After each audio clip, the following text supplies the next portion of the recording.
So, Well, good evening and welcome to About the Valley. And my guest tonight is a local person, believe it or not, Beth Lindstrom. I'm sure you heard if you're following any politics at all, Beth is a candidate in a Republican primary for the Senate race to run against Elizabeth Warren yes. in November. And but she's been around for a long time all over the state, but originally from Sutton. Well, yeah, that's where my family is from. My dad's from Worcester, actually, in Still, Quincy Central Village. Yeah, Mass. yeah. And my mom's from Sutton, Lake Manchog. We'll Yeah. get a little history on you. Well, my background is that my dad and my mom, they moved actually to Connecticut, where I grew up, and then I went to University of Connecticut. They divorced when I was 7, but my dad's back in Sutton, and my mom's close to Sutton in Woodstock, Connecticut. But I mean, I have been in Massachusetts a long, long time. Yeah. Right after college, so I went to University of Connecticut and then moved here.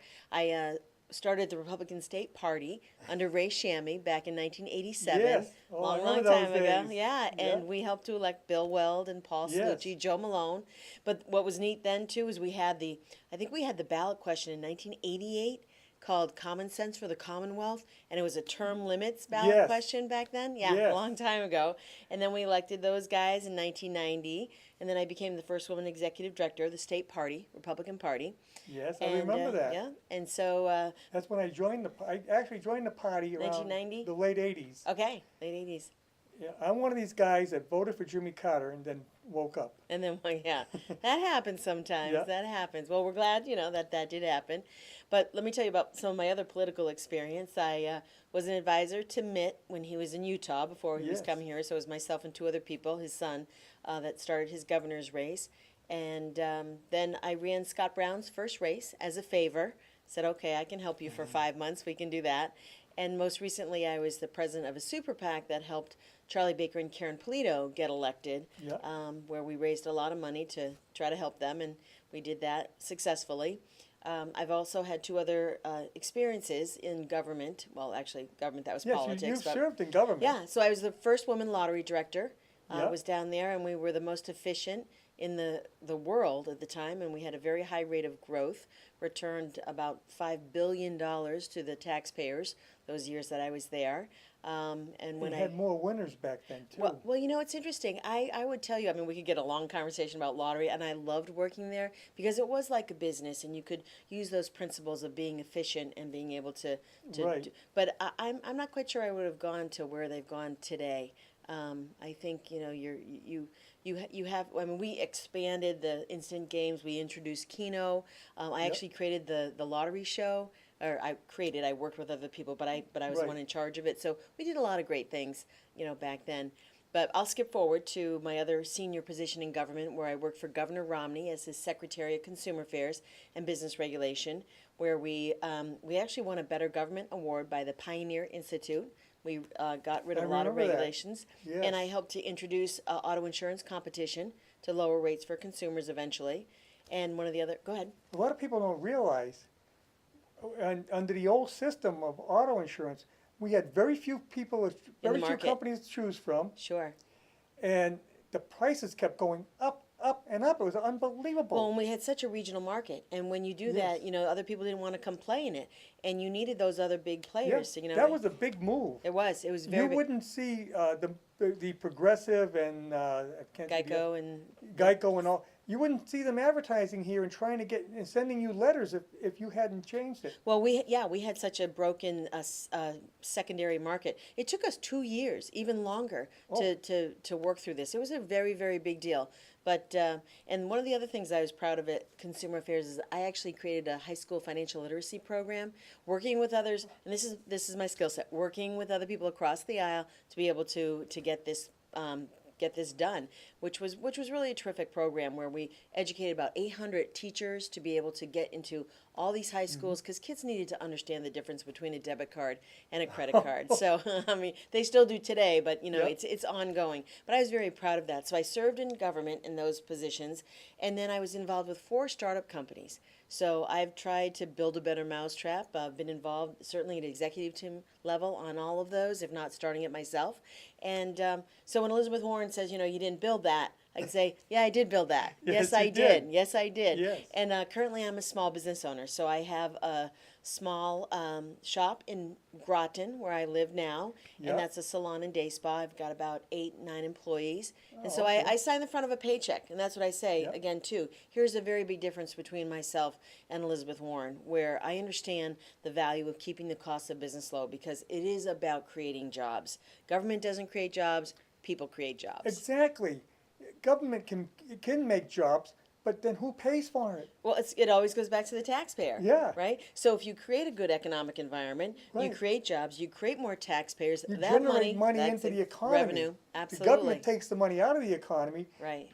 Businesses put it back in. That's right. And being a small business owner, I mean, I've seen, the heavy hand of regulation, how that hampers. Yes. And I understand, we're in Massachusetts. It's an expensive state to live in, but you have to do that balance between, as I said back in consumer affairs, the regulation and protecting consumers, but also making sure businesses can grow and thrive. So, Right. You don't want to overregulate. right. And in some cases, too, government will come in and regulate for the sake of generating revenue. Right. That they call revenue enhancement. Yeah.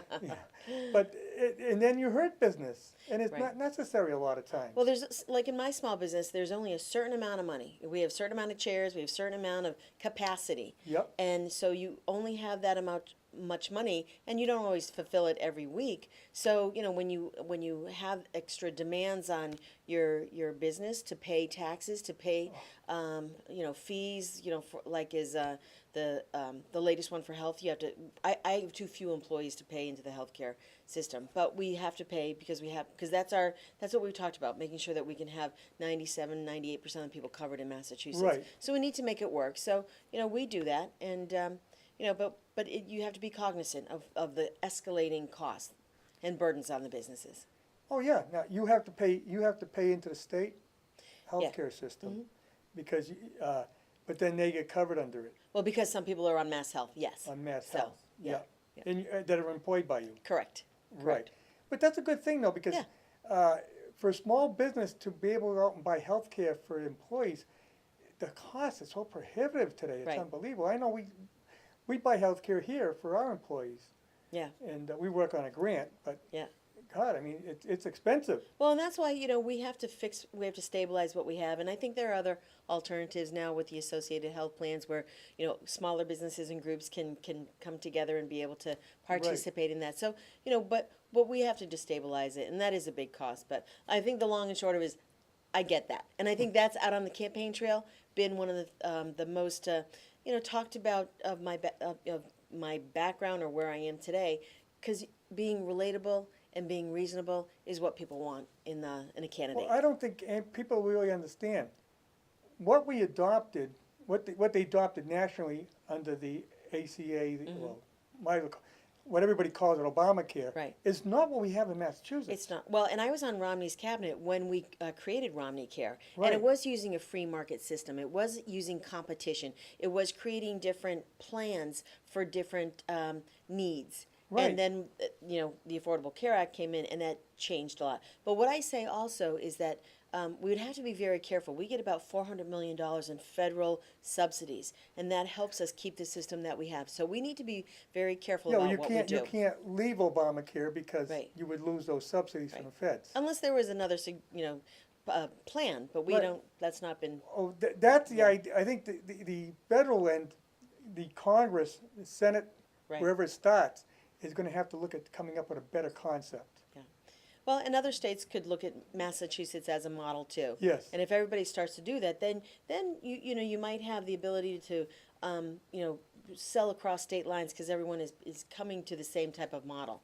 But anyhow, but let's talk about the race because we've got a primary Yeah, September 4th. yeah, it's a big right? primary. I mean, who would think in Massachusetts, which is not known as a Republican state, that you would have 3 candidates Yeah. running for the Senate office? Right. Well, I think that there's an opportunity to beat Elizabeth Warren. I think that, I and was for gonna get me, to that. this is my first time as a candidate. Yep. I have not run before, but I've had the ability to be a citizen activist, to be able to be around politics at a state level. I mean, sometimes people just kind of work on their local level. I've just had the opportunity to see it at a statewide level and to participate there. But like I said, I've always kind of gone back to private sector after had my government work. But I think that at this time, to me, this is where I had the fire in the belly over this race because I just disagree with her on so many issues that it was this time for me to step forward. I mean, she doesn't make it hard to disagree with her. I mean, her statement on The justice system. the justice Yeah. and about police. Come on. Well, that's what she said. She said the justice system is racist from front to back. And here's the reason why she did that. Because she is running for president. And she had to pander to that audience where she was in Louisiana. Because she Right. knows she has to be left of Bernie Sanders and Cory Booker and Kamala Harris. But every time she does that, she puts herself in conflict Right. with the voters here in Massachusetts. Well, we know all Democrats run to the left until they make it through the primary system Right. and they get it and they get the nomination. Then all of a sudden they're center. Yeah. Well, I mean, and she, but everything that she's voted on in Massachusetts, not voting for the Cures Act, not voting to get rid of the medical device tax, her statement on the tax reform where it was horrible and people were going to die. I mean, she's just extremist. She's so Yes. hyper partisan. This is why we need someone who can go in there and build the relationships, which I've done my whole career. That's how you get things done. That's how we've done it in the past. We've had great success. Scott Brown was actually at the White House 3 times under a Democrat president. Yes. Passing bills. I mean, you can file all you want, but it takes relationships to get things passed. Well, you worked for Scott Brown. What happened? I mean, when he went for his... I'll tell you exactly what happened. Why he lost to Elizabeth Warren. First, it was Elizabeth Warren was right out of the Democrat playbook. When yeah. Chuck Schumer didn't want to put her at the head of the CFPB because I'm not sure he cares about her too much. So put her up to Massachusetts. Now there is actually another woman. There was actually a few people in the race. They tried to clear the field for her, but this other woman, Marissa DeFranco, was actually still in the race. But she went to the convention. She lost. When Elizabeth Warren ran, it was a presidential year. It is difficult to get elected in Massachusetts in a presidential Yes. year. So Obama won by 23%. Elizabeth Warren only won by 7%. So she was a flawed candidate behind Obama. But she did win the women's vote by about 19%. And it was because she used gender against Scott at the very end. She Yes, she pointed did. her finger and said, you had one chance to support women and you didn't do it, regardless. So, this is why, for me, I've seen the Democrats use gender in these races, Martha Coakley against Scott Brown, Yep. Elizabeth against Scott. So if she tries to say, oh, you're just criticizing me because I'm a woman, I'm going to say, nice try, not going to work. We're going to have to talk about the issues because the gender issue is negated, and we're going to have to really talk about what's going on. I think the electorate's getting more smarter than that.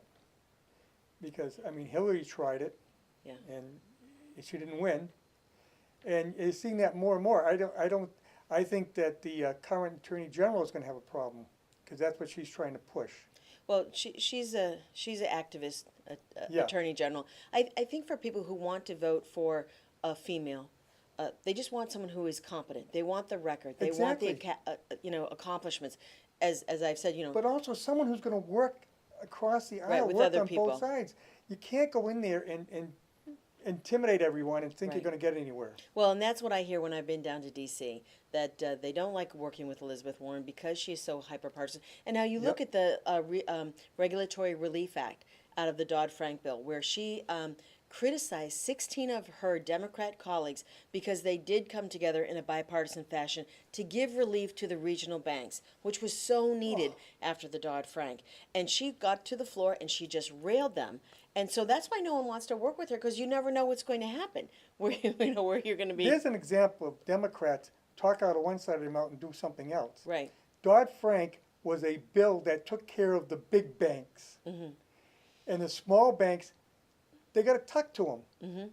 Yep. Almost ready to put them out of business, for crying out loud. They made it Yep. so difficult for them. I've heard so, yeah. Well, and hopefully that's why just this past, probably like 4 months ago, that regulatory relief pact passed. But again, she just, railed against everybody who was working across the aisle. She said when she was elected in 2012 that she would be the most bipartisan senator, Yeah. and that we have seen nothing, of that Totally partisan. at all. So, but I think for us as Republicans, and you said, it's interesting that you've got three running.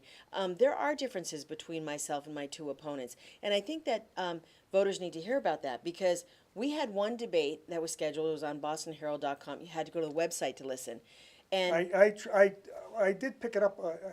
I think I think it was on the radio, but some stations carry them. you had But to go not to the much. website for this. I did one. listen to it, Did you? and I remember that. So there at was the only two end, of we you started there. to, get a little bit talking about our differences. And then the next four debates, my two opponents did not show up. The next day at Channel 5, WBZ, WGBH, WATD, they did not show up. And Joan Venacci wrote something in the Boston Globe last Thursday saying that, they're scared of Beth Lindstrom. And so my point that listeners and voters need to know is that if they can't debate me, how can they go debate Elizabeth Warren? So that should tell Well, voters that's going to be something. key. If you don't debate her, if she will debate, that's the Yeah. other thing too. Well, and they're also, by not debating me, they're giving her the pass. So Yeah. she said, well, it wasn't important to you guys to debate in the primary. I don't Right. need to debate you in the general. So, it is important, and I'm glad to be on your show to be able to tell, listeners that because it really deprives voters of the opportunity to get to see who we are, how we would conduct ourselves as senators, and where we stand on the issues and our accomplishments. Well, that's the most important thing is it's hard to get your message out. Yeah, Today it's a little bit easier, I think, because you have social media right. and people are watching that. We're on the internet. This Yeah. will be on the net, so people can find the information if they really look for it. But you've got to get it out there, Yeah. and that's the only way. And a debate really is the best way. Well, it would have been, but we don't have any. So, Right. but I'll be happy to tell you what I think my differences are with my opponents. Yes. So I've got running against John Kingston and Jeff Deal. John Kingston's problem is that he spent $1 million on a third-party candidate in Utah the last presidential go-around, and if that third-party candidate had got traction, Trump wouldn't be president. But the thing is, though, John's trying to act like he's a pro-Trump candidate, and that he just doesn't have credibility. So that's, he's spending a lot of money on ads, and he wants to buy the race, which is what he said from the beginning. Jeff Deal, he's a state rep. He's been a career politician. He's run for 3 races in 3 years, and that's the definition of that. And, the good example of that, too, is when he railed against this pay raise, which never had a bill number, and then when no one was looking, he took it. And that sours people on politicians. It does. Right. And we don't need to send another politician to D.C. We have enough. We need someone whose motive, as mine is, as a mother, as a small business owner, is there to go down, take my skill set, and try to get results. I'm not looking to the next rung on the political ladder. Truly, at this, my youngest is going off to college. It's a good time for me, to take what I've learned. And what I feel is really interesting is I've been out there all over the state, so busy. And when you see something going on here and you see something going in another part of the state, you can say, hey, how can I connect those dots? How can they be helpful to each other? And not very many people have that bird's eye view. So to me, that's the exciting part about this constituent service, to be able to say, how can I help? How can I see these things, and how can we make Massachusetts work together in very different ways? Well, I here again, I go back to your Central Mass roots. People in Central Mass now have been getting a lot more active. You're seeing a lot of votes coming out of Central Mass. Yes.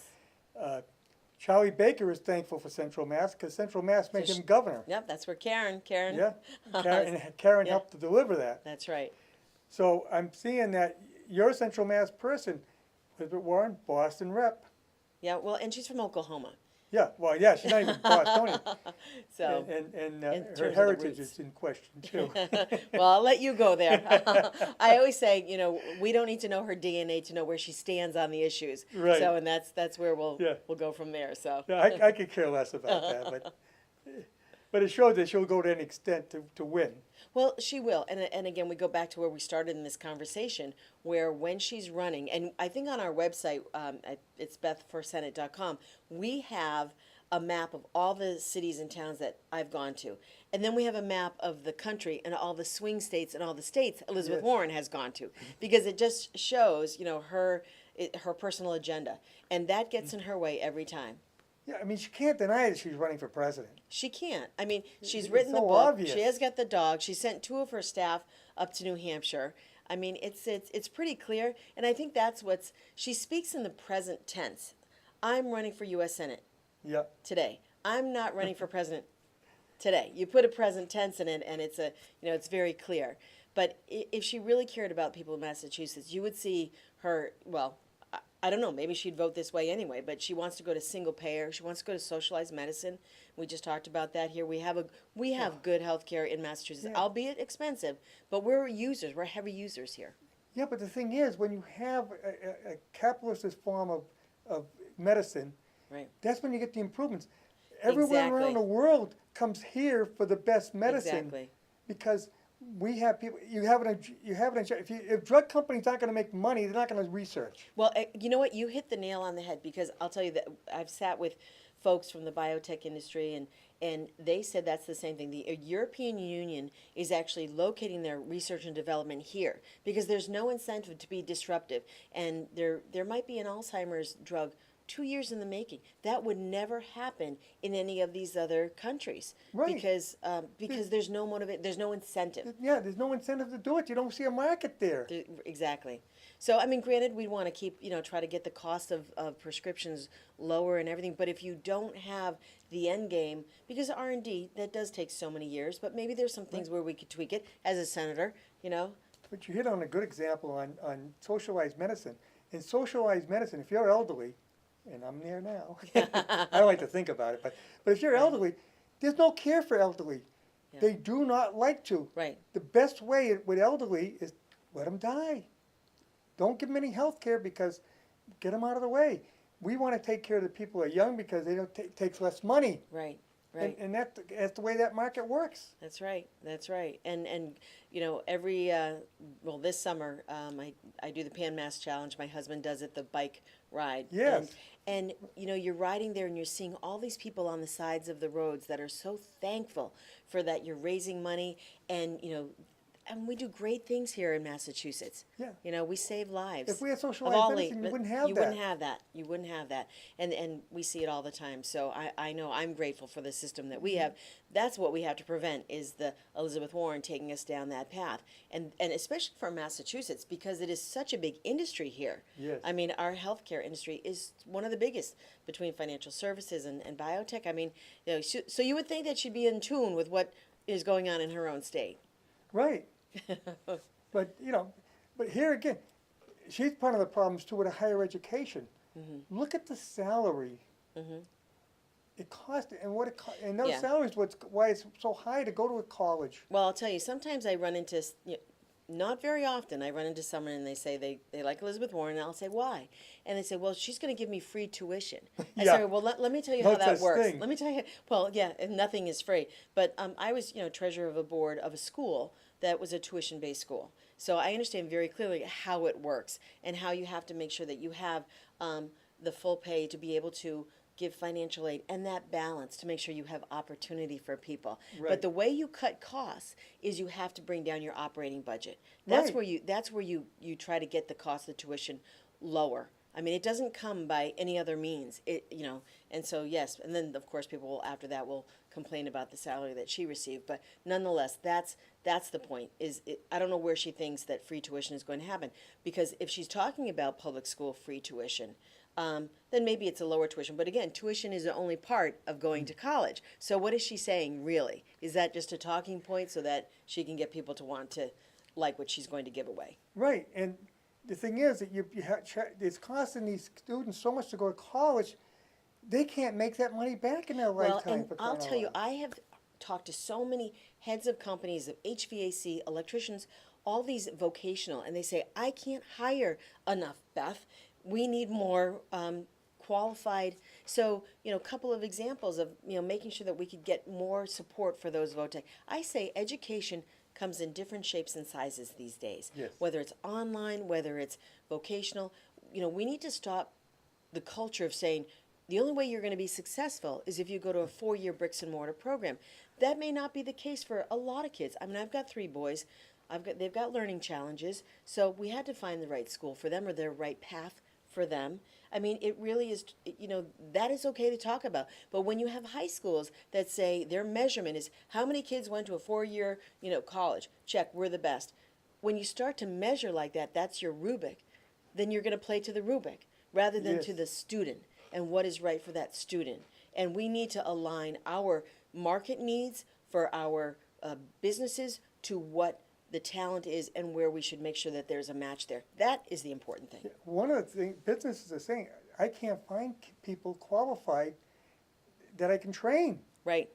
I hear it all the time. So, and that's another, you know, if anybody wanted a job right now, they should be able to find a job. The Right. lowest unemployment. So we've got a good thing going right now. We just need to kind of look at what, you know, might be prohibitive.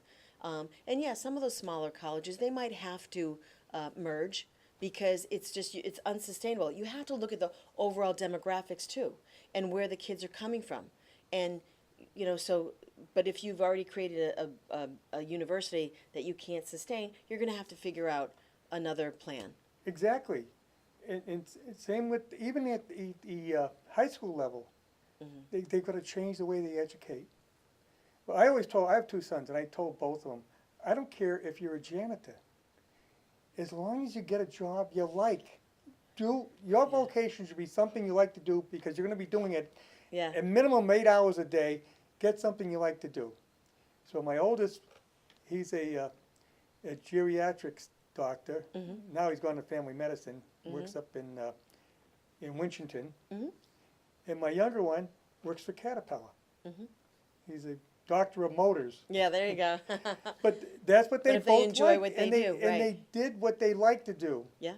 Well, and here's the other thing too. You could go get into a company and work and you can work your way up. And a lot of times companies as a benefit would love to send someone to school too. Right. So there are other ways of just, you know, incurring that debt. Now, I mean, I grew up, you know, divorced household. I went to UConn. I lived at home my first year, but I wanted to live at school. I got 3 jobs. And so, you know, there was Yep. incentive. I wanted a little bit more, so I worked hard to do that. I mean, granted, the tuitions were a little bit less back then, but it's still, it's the nature of They were how a you little acted. less, but when you look at the pay scales back then, it It was, kind of right. works out. Yeah. You know, I tell everybody, they say, "Oh, cars cost $30,000 now." Yeah, people make a lot more money. If you look at everything, balances out. Yeah. But I mean, but giving away free college is not how you do it. But Then college is going up faster than anything else. Yeah. Well, and I think that's the whole thing is, but you've got competitiveness. There's still a business, Yep. right? But you want to make sure that that people are making those best choices for them. But do you think part of the problem too is the fact that you can get loans? So the colleges will charge whatever they want to charge. They say, "Don't worry about it. We'll just get you a loan." But Yeah. then after they graduate, They're saddled that's with that. sitting Yeah. there. Right. Well, and that's why, I mean, you have to make those smart choices. But to get the cost of those schools down, you know, do you need all of this to be competitive? Do you know, or can you go back to, you know, some of your foundational, what do we need to teach? And, Yes. and start there. And then if you kind of go back to that and someone actually starts to offer some of those competitive tuitions with a quality education, the market's going to go there, right? When you think about it, well, you really need to define what the cost of the education is, you know, and I think you have to start there. Well, I think, the real you know, cost. if you look at the community college system, Yeah. you can get some good educations out of Absolutely. there and some good jobs. Yes. And a lot less money. A lot less money, and then you can transfer. I always said too, you know, one of my sons took a summer course, and you know, and it's hard too because the whole society is fretting over where's your child going to go to school, or are they going to go to school, or what's going on. And I know he applied to one community college, and he was taking the summer course, and I'm like, great, you're in. That's good. We don't have to worry anymore. So, Yeah. but you know, granted, he did something different. But nonetheless, that's the case. I mean, you know, there are opportunities out there, and then to do that and to transfer, that's a very cost-effective way to do it for sure. I know the Blackstone Valley Chamber is working. They've just got a grant, and she brought in a bunch of 3D printers, and they're starting courses now, working with the high school, Yeah, who couldn't afford all this stuff, to do it through the chamber. that's great. And kids from Northbridge and Uxbridge will be able to go there and learn how to do planning and design, which factories, the Yeah. businesses are saying, I don't have anybody who can come in here and do this. Everything, you really have to be computer savvy today. Well, I think that starts early, probably too early, I think, for some families, but then that's the I don't decision. know. That's a personal decision, but I think, just you need to figure out what the skill set is, and that's why I say about matching the skill set to what the needs are of the businesses, Yes. and that's what our workforce uh, department is, to make sure that they're on top of doing that. That's statewide, but we do need to. I mean, I would like to be the partner in Washington to be able to work with the state to see, what are the federal monies that would need to, come back up here to be helpful. But I think that's the way we need to look at it. What is the demand of the businesses? What businesses do we want to draw here because we've got the talent? Yes. And but also, manufacturing jobs. If we could get some of those companies back here, because the cost of doing business is low. I mean, that would be great. I'm not quite so sure how we're going to do that, given our cost of labor is pretty high, but it would be nice. Well, everybody says the cost of labor is why they went overseas, but that's not it alone. It's the taxes. Mm-hmm. Oh, right. So there's something government can do right away, and we see that with Right, some jobs are coming back because of the tax cut. That's right. And also regulations. Mm-hmm. Oh, yeah. You know, China brags it, and they do it. They build a factory in a matter of a couple of months. Mm-hmm. Would take 5 and 6 years. I'm on a planning board. I know what you go through to do any kind of development. Yep, absolutely. I mean, and that's why I remember when I was in Romney's cabinet, we were competing to North Carolina back then for all these companies. Yes. And we did kind of a Gantt chart of, all the regulations and permits that you needed in Massachusetts. Carolina made it a lot so easier. full, and then North Carolina had like 3. Yep. And granted, we want clean air, we want clean water. I Right. understand those things absolutely, but it was prohibitive for a business to come here. And as we said in the beginning of this program too, it's all about jobs. When you have Yes. those jobs, you create the revenue. And so, is it nice for companies and businesses to locate here without incentive? Yes, but sometimes you might have to sweeten that pot a little bit so that you can get that business, to come here. Well, businesses out for one thing, they're out to make a living. Yeah. They're out to make a profit. Yeah. God, what's wrong with that? Yeah. Well, I think there was an example, I have to say, just another Elizabeth Warren example, keeping on the topic, that there was, I think there was some type of military operation and that went to North Carolina just recently. So again, we don't have a seat at the table right now at all in those discussions of trying to get businesses here. We once had a lot of military up here. Mm-hmm. We virtually have nothing now. Mm-hmm. And it's all gone to the south. And that was because of senators in the south brought it down there. And now they're talking, I think in Texas, they're looking at it, building a large military complex for overseeing different parts of the world. We don't see it here. Well, and that's a shame, because we should be out there saying, bring it to Massachusetts. We've got such good resources here. I mean, I was just out in the Berkshires this weekend was in Springfield and then Berkshire and then Cummington County Fair but talking to people around Pittsfield, I mean, they just have General Dynamics out there now. I mean, the GE left, so you need to be able to go, try to get those companies or those military grants or everything that's going to come to this state. You need to be able to do lost that. a big government contractor out there, right next to Pittsfield. If you're familiar with, there's a paper company out there. I'm trying to think the name of the town. Dana. Something like No, I know. It's Dalton. Dalton. Yeah. And Yeah. people don't realize they make the paper for the paper money. Yeah. They've been doing it since the beginning of the country. And they came very close to losing it to a foreign country because of the price. And there's not a lot, in terms of, big companies out there that Right. employ so many people. So we've got to be mindful of that. And you got to work toward keeping them here, for sure. I mean, Connecticut still holds a lot of the Navy business with General Dynamics down there, but there was talk about that leaving at one point. Yeah. So it matters. It matters. I mean, I talk to people about their main streets out there, and I know Governor Baker and Karen Polito are trying to get the whole, connectivity there, because that will help. but you need something. You need to be Well, able to fortunately, we build. have Raytheon. Yeah. But there is it up and down too, because depending on government contracts, Right, certain plants close, certain plants open. It was a huge plant in Sudbury, and it's gone now. right, right. It's a shopping center. Right. Well, sometimes there are evolutions of Yeah. different markets Yeah, and so things- forth. But nonetheless, as a U.S. senator, you want to keep your eye on the ball. You want to see what's going on. You want to be ahead of that market wave, and you want to be able to pitch your state as the best place to Yes. locate, what that is. And that's what we need someone to do for us, rather than running for president at this point. Some of the issues going on right now. How do you feel about the current Supreme Court nominee, Judge Kavanaugh? Sure. Well, what I would look for in a justice is someone who would uphold the law, uphold the Constitution, judge cases impartially, is not an activist judge. So Right. for me, with Brett Kavanaugh, I think he's well qualified. He's served on the second highest court for almost 11 years, decided 300 cases. I mean, Elena know. Kagan hired him at Harvard, and they don't hire, right-wing folks over there. Right. So, and some people say to me too, well, where are you on Roe versus Wade? And I say, I support that, but I don't see anything in in Kavanaugh's history that shows that he's, what's the right word I'm looking for?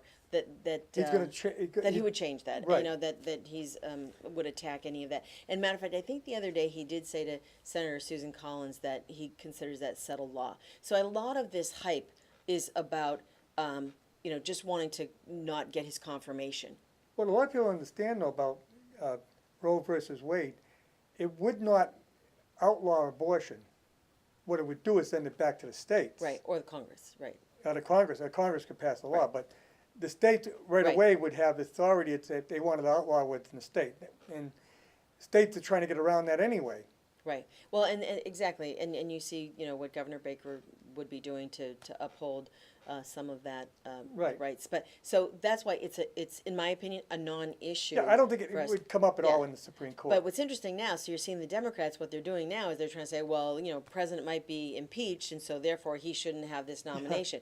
But here's the thing, and I just need to say this because this is what's frustrating as even a constituent, because before Elizabeth Warren even had a name, she was in front of the Supreme Court with a blank placard, ready to write whoever the Yes. name was, saying no. Exactly. And so she's the representative of everybody here in Massachusetts. We didn't even get the chance, and Markey too, he said no right off. I mean, to even represent us here in Massachusetts. She slammed the door on his face already. And I think that that's not the representation we should have. Well, they're going back to the situation that Barack Obama nominated a justice and it didn't get acted on because Republicans refused. Well, they had done the same thing earlier. Well, that was a presidential year. It's apples and oranges. Right. This is a Exactly. midterm. You can say he could be It's called impeached. the Biden rule. Well, could Right. be is not a fact, okay? You're right. He may not be impeached. And if he's impeached, doesn't mean that the Senate's going to vote to oust him either. Right. And the impeachment is a really, really divisive process to go down. And I don't think there's enough evidence at this point. So, they need to focus. But again, they're trying to do everything to prohibit the Right. confirmation. But I think the biggest point that listeners and voters need to know is that you didn't even get a chance to have your senator interview this nominee. They're looking at impeachment the same way the Republicans did back with Andrew Johnson. If you're familiar with your history, he took over from Lincoln because Lincoln was assassinated, and they didn't like him because, number one, he was a Democrat that Lincoln had brought in as vice president because he was trying to heal the Union. Right, right. And he wanted to uphold Lincoln's concepts of what to do in Reconstruction, and a lot of the Republicans didn't like it because they wanted to really do the South in. So they impeached him, but they failed. He didn't get taken out of office. Under Bill Clinton, I think what they got to realize that there was a lot more involved there. He did actually lie. Yeah. He lied under oath. Yeah. And that's what it's about. And they turn around and say, well, it was about sex. No, it wasn't. Yeah, I mean, there was this saying, I wish I could reiterate this clearly, but there was some article written where it says, when they're saying what went on with Trump, some of the same arguments went under Clinton Yeah, also. exactly. So, So, let's be fair. you're right. If it was that way under Clinton, then it's this way. It's the same way here under Trump. Yeah. And we got to get away from this. It's this divisiveness that's going on in Washington. Right. It's, I get you. I lost the election, but I'll get you. And Barack Obama, who said elections have consequences, so live with them. Yeah. Well, and I think that, again, going back to this race, that's why we need to elect somebody who can create those relationships and work with people. If you get elected to the Senate, it'll be making news all over the world. It will be a big deal. It will be a very big deal. Well, because you do have someone who is running for president. Yeah. But, I did run Scott Brown's first race. I've witnessed the tsunami that comes in on a race like this. But Scott and I, there was 4 of us in the beginning, and he said, Beth, there's something different out there this time. And it was that Yep. motive. There was a emotional behavior behind people getting out and voting. And there's a lot of that out there right now because people are tired of her behavior. This Molly Tibbetts, what she just said about we have to focus on the real problems. How dumb a statement can you make? Well, that's where it's again and again, and people are just tired of what comes out of her mouth. Oh, I know. But you really find the truth out. She's more sympathetic to the illegal aliens than she is to this young lady who got murdered. Mm-hmm. I mean, come on. Well, and to me, it's, never mind the topic about the illegal immigration where she wanted to pivot it to.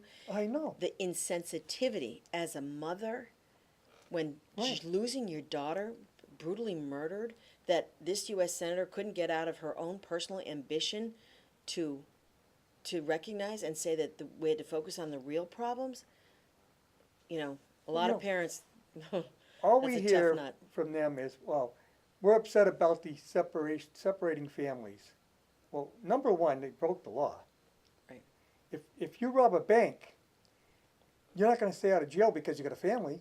Right. You're going to be separated from them. Well, she contributes to the whole bad narrative on illegal immigration. Yeah. So let me tell you where I stand on. We need to fix it. We politicized it long enough. Yeah. But here's the thing. We have to stop telling the world that it's easier to come here illegally than legally. Yeah. But what she does is she goes around the country advocating for sanctuary cities so that these poor That's what she's saying. people It's easier take to this come here trek. illegally. Right. Take your children over the board. Now, I don't agree with family separation, but we can be a compassionate nation Yep. but follow the law. And then these people think that they are going to find sanctuary here in Massachusetts, so they've got false hopes. Well- So she's part of the problem. If you come here with your family, you go back to your country with your family. That's all. I mean, that's all it's going to have to be. It's not fair that the people who go through the process, who come here legally, Right. to allow that to. And those are the people that I hear from all the time. They are the ones that feel the most passionate about immigration because they say, I did it legally. Why is that okay for somebody else? Now, we have to fix it. Yep. And we do need to, but we can do so many things in this day and age with our technology. Why can't we focus on this and just fix it? But we have to, and part of that is building a wall. Yep. It is. Yeah. Because we've got to protect our borders as a nation. And it's not just illegal aliens, it's drugs. Right, it is, and the sex trafficking, human Oh, my trafficking. God. Now, there might be areas where you need more border security versus a bricks and mortar, but it is about a separation. It's about stopping this because these are large numbers.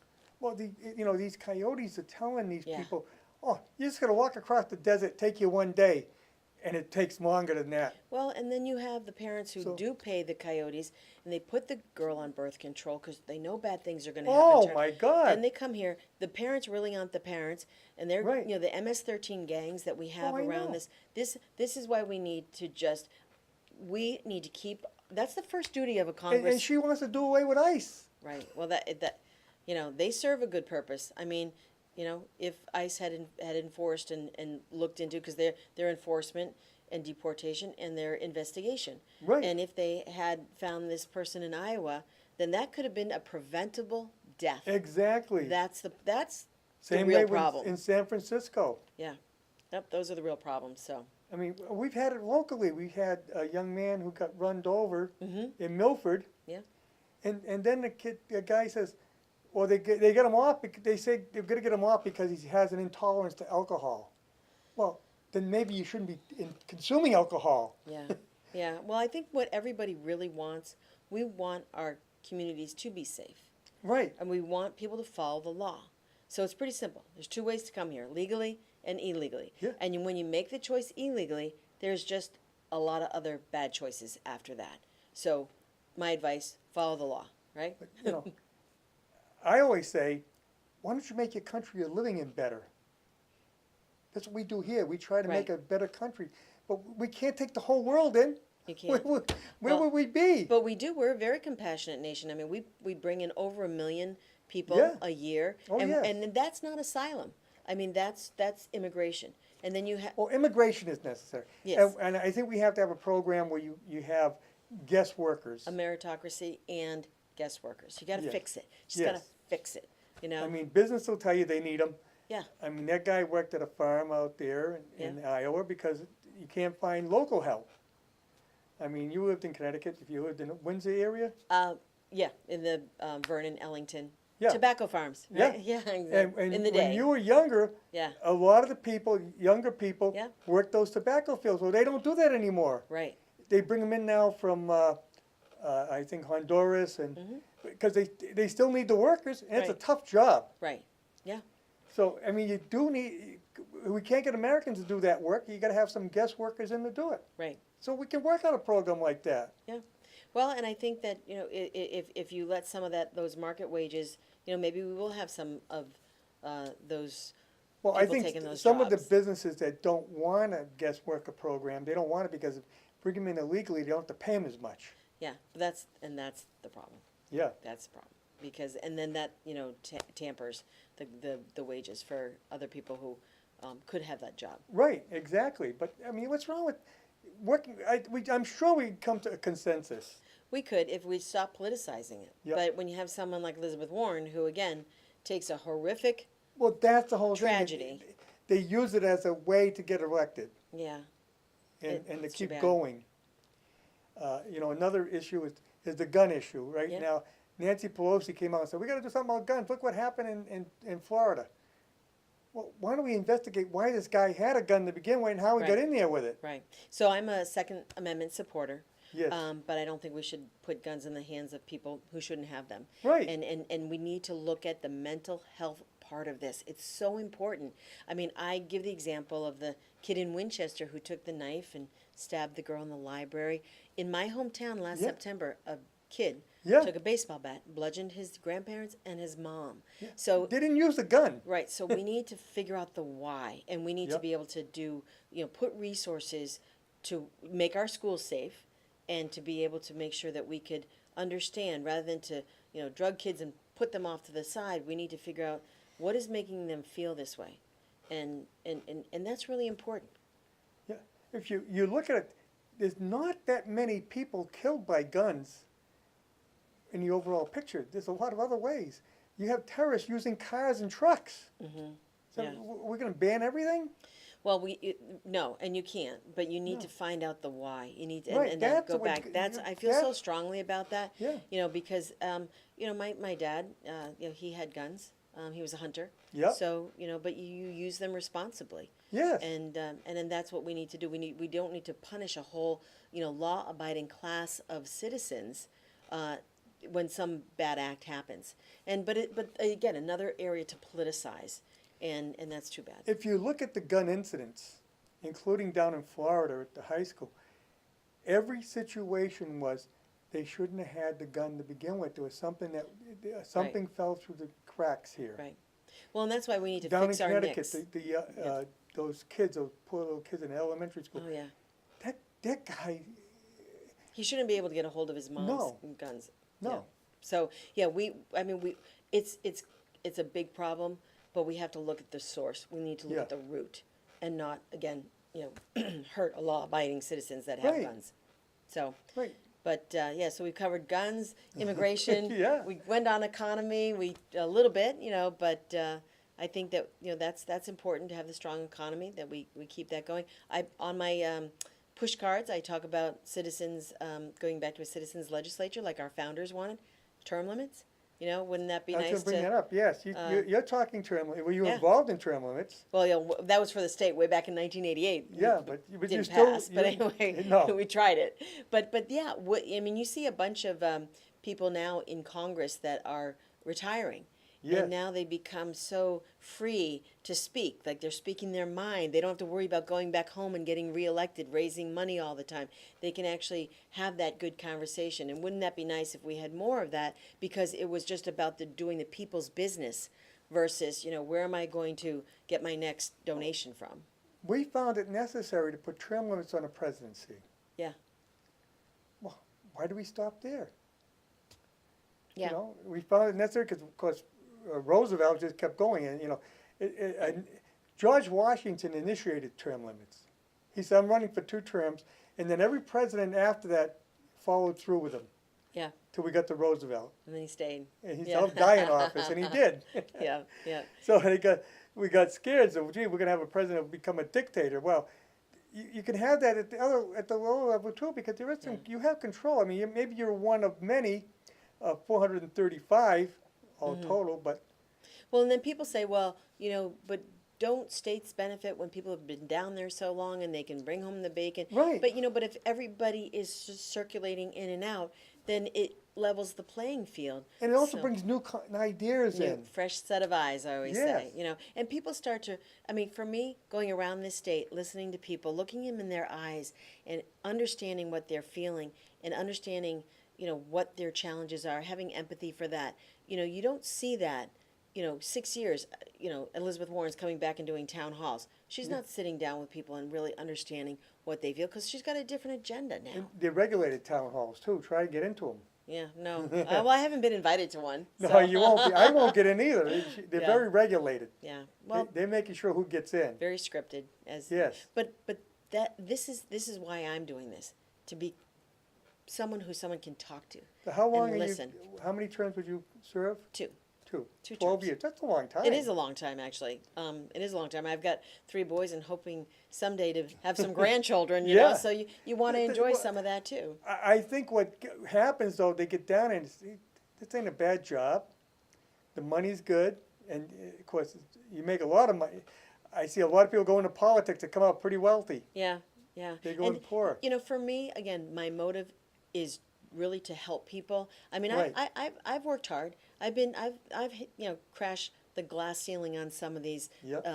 And so you've been there, you've sat at the table with the men CEOs, and then the next Yep. day you're home with your kids who throw spaghetti at you. So I've learned it's not about what you are, it's about who you are. Yes. And that's a really big deal to get through in life, to understand your identity as a person.